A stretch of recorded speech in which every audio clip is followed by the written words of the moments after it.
নমস্কার বন্ধুরা, welcome to my channel Piyali's magic foods. আরও একটি নতুন রেসিপিতে আপনাদের সকলকে স্বাগত জানাই। আজকে দারুণ একটা ডেজার্ট রেসিপি আপনাদের সাথে শেয়ার করব। আজকে ম্যাঙ্গো ফিরনি বানাবো, আমের ফিরনি বা আমের পায়েস। এই আমের পায়েসটি আমি আমার কিচেনে কিভাবে বানাই সেটাই কিন্তু আজকে আপনাদের সাথে আমি শেয়ার করব। চলুন রেসিপিটা বানিয়ে ফেলি। প্রথমেই 1.5 লিটারের মতো ফুল ক্রিম মিল্ক নিয়ে সেটা ফুটতে দিয়ে দিলাম মিডিয়াম হিটে। এদিকে 3-4 কাপের মতো আতপ চাল নিয়ে সেটাকে জল দিয়ে ভিজতে দিয়ে দিলাম। 10-15 মিনিট চালটা ভেজার পর সেটাকে জল শুদ্ধ গ্রাইন্ডিং জারের মধ্যে একটু দানা দানা থাকা অবস্থায় বেটে নিতে হবে। এদিকে দুধটাও প্রায় ফুটে অনেকটা কমে এসেছে।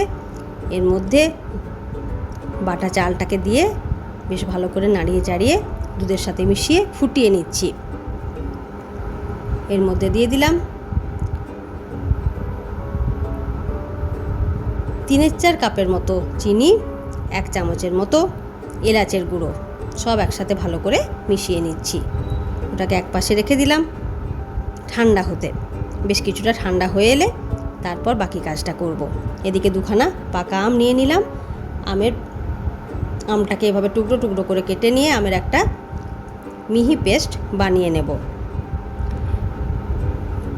মিহি পেস্ট বানিয়ে নেওয়ার পরে ফিরনিটা বেশ কিছুটা যখন ঠান্ডা হয়ে আসবে তখনই আমের পাল্পটা মিশিয়ে দিতে হবে। খুব গরম অবস্থায় মেশালে কিন্তু ফিরনিটা কেটে যেতে পারে।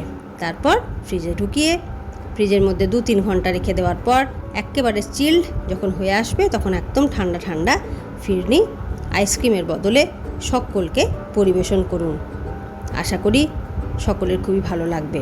আজকের রেসিপি যদি আপনাদের ভালো লেগে থাকে বন্ধুরা, অবশ্যই লাইক, শেয়ার এবং ছোট্ট একটি কমেন্ট করতে ভুলবেন না। তাহলে আজকে এই পর্যন্তই। ভিডিওটি দেখার জন্য অসংখ্য ধন্যবাদ জানাই।